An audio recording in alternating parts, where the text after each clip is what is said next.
Well, I wrote a post about these new Fidelity zero expense ratio funds. It was published back in August of 2018 on the blog. And it was published shortly after Fidelity introduced the 0% expense ratio mutual funds. They basically introduced this on a total stock market fund that was tracking their own made-up index.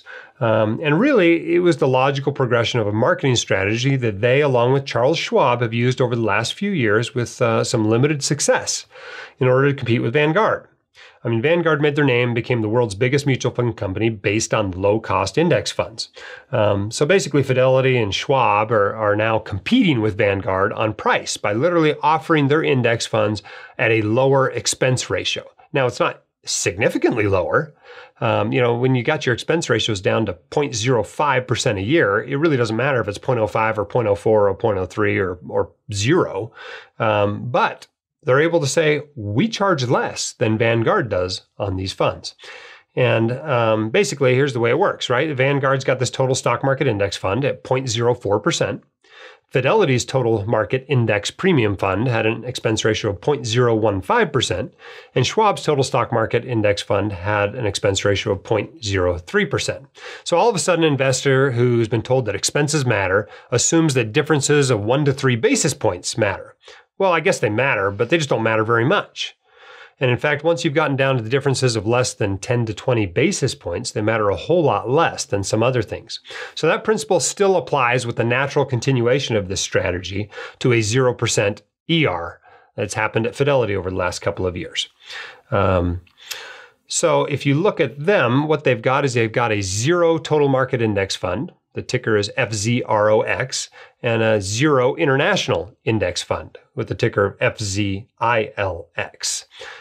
So based on the number of people who are actually thinking about changing their investment holdings based on this change, I would say that this marketing strategy is working very well.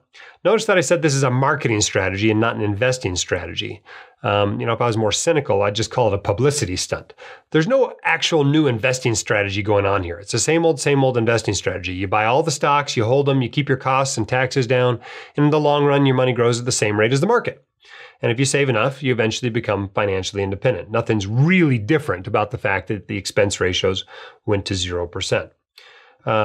But let's talk about what's really going on here, right? Vanguard has the largest index funds, and so they benefit the most from the economies of scale. They operate at cost. They're a mutually owned company, so they operate at cost. They have to charge the investors, the owners of the company, enough to cover the costs. So an index fund that's charging less than Vanguard is therefore operating at less than cost. It's a money loser. And no, I don't buy that Fidelity runs a more efficient operation with a fund that's 1/14th the size of the Vanguard fund. So a for-profit business is willing to lose money on a product line for one of two reasons. Either it's going to soon make money on it, or it hopes to make it up elsewhere. So if your strategy is to attract the non-sticky money using a very slightly lower ER, and then you raise prices, the same non-sticky money will then leave you. So the only possible reason for Fidelity and Schwab to charge less than it costs to run a mutual fund is so they can make money on their other products. So what you need to ask yourself is, do I really want to support a business that's doing that with my investment dollars in order to save 1 to 4 basis points? Number one. And number two, would Fidelity, Schwab, etc. be doing this if it wasn't for Vanguard giving investors a fair shake on Wall Street by decreasing the cost of their funds as much as possible? But perhaps the most important discussion we should have as we talk about these very low-cost index funds is what matters with index funds. And when it comes to index funds, 3 things matter. The first is, what index does it follow? Second is, how well does the fund track the index? And third is, do I get other benefits like tax efficiency, simplicity, status, etc., flagship status at Vanguard that gives you other benefits? Notice that the expense ratio really isn't on the list. That's because it's baked into number 2. The higher the cost, the less well the fund is going to track its index. And also keep in mind that if you're investing in a taxable account, the return you care about is the after-tax return. So back when I wrote this post in 2018, I actually looked to see what the annualized fund returns were for these total stock market funds at Fidelity and Schwab. And I looked and saw that Vanguard's, with a higher expense ratio, 0.04 compared to 0.03, had a 15-year annualized fund return of 9.77%. Whereas the Fidelity and Schwab ones were slightly lower, 9.71, 9.74. My point with that isn't to illustrate the Vanguard's is somehow markedly better, because it's obviously not. It's trivially better. But it's not trivially worse. And what that demonstrates is that once you get to these very low expense ratios, the expense ratio doesn't matter. What matters more is what index are they tracking and how well are they tracking it. And so I think that's an important thing to understand. Realize that the Fidelity and the Schwab total stock market index funds don't track the exact same index as the Vanguard index fund. And honestly, the index probably matters more than the expense ratio. And so you can read more in that post from August of 2018 about how well a fund tracks its index and what some of the data there suggests on the Vanguard and Fidelity and Schwab funds, as well as some additional factors like tax efficiency. And the bottom line of the post ended up being, if your money's at Fidelity or if your money's at Schwab and you have a simple portfolio, because remember, Schwab and Fidelity only have limited numbers of index funds. If you have a more complex portfolio, they're not going to be able to have index funds for all of the asset classes you want. But if you're there already and you have a simple portfolio, go ahead and use their index funds guilt-free. I have used Fidelity funds. They're fine. These low-cost index funds that Fidelity offers are fine. Same with Schwab, especially if you're in a tax-protected account where the slightly better tax efficiency that Vanguard offers does not matter as much.